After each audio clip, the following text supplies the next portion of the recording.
ভাগে জল, ভাগে ফল, ভাগে ভাগে টক্কর হয় মায়াবতী, রূপবতী, গুণবতী, যে যাই হোক জয় কিন্তু ভাগ্যবতীরই হয়। দেখতেই পারছো চিংড়ি মাছ আছে, এটা হচ্ছে বাজার থেকে দেশি চিংড়ি মাছ আনা হয়েছে। আর এখানে আছে লাউ শাক এবং দেশি লতি। এই লতিগুলো হচ্ছে একদম দেশি লতি, আর যেটাকে বলা হয় যে মানে শুকানো লতি, যেগুলো আমরা ইউজুয়ালি কিনে থাকি, তো ওই রকম একটা বিষয়।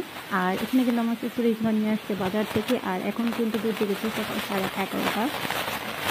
আর তাই ভাবলাম যে আমি এখন থেকে ব্লগটা মানে শুরু করি। আর ওইখানে আমার শাশুড়ি আমার মানে ক্যামেরার সামনে আসছে না, তো আমি সেটা চেষ্টা করলাম। আর হচ্ছে এখন মানে দুইজনে মিলে এগুলো কাটবো, কারণ আমার তো একা কাটা এগুলো একদমই পসিবল না। এখানে কিন্তু আমি লাউ শাকগুলো কিন্তু মানে মাথাগুলো আলাদা রাখছি আর ডোকালগুলো আলাদা রাখছি। আর এখানে কিন্তু আজকে লাউ শাক দিয়ে চিংড়ি মাছ রান্না করা হবে, ভালোই লাগে।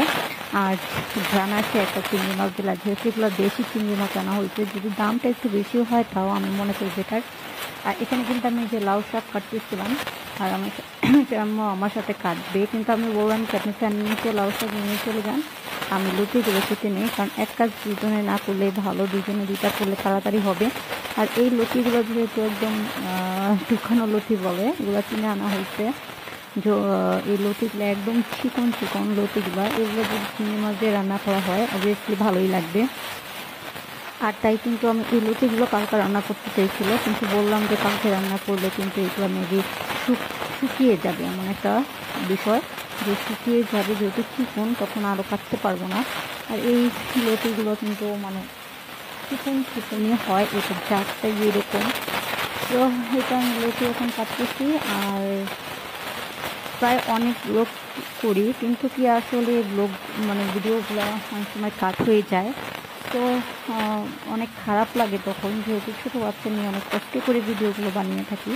আর অবশ্যই তোমরা পুরো ভিডিওটা দেখবা, আর অবশ্যই তোমরা সাপোর্ট করবা, যাতে তোমাদের জন্য আমি ভিডিও মানে ভালো ভালো দিতে পারি। তো অবশ্যই সাপোর্টে কিন্তু মানুষের কিন্তু আসলে আরও হয়, মানে কী বল, কাজের প্রতি একটু এক্সপিরিয়েন্স জাগে, তো এরকম একটা বিষয়।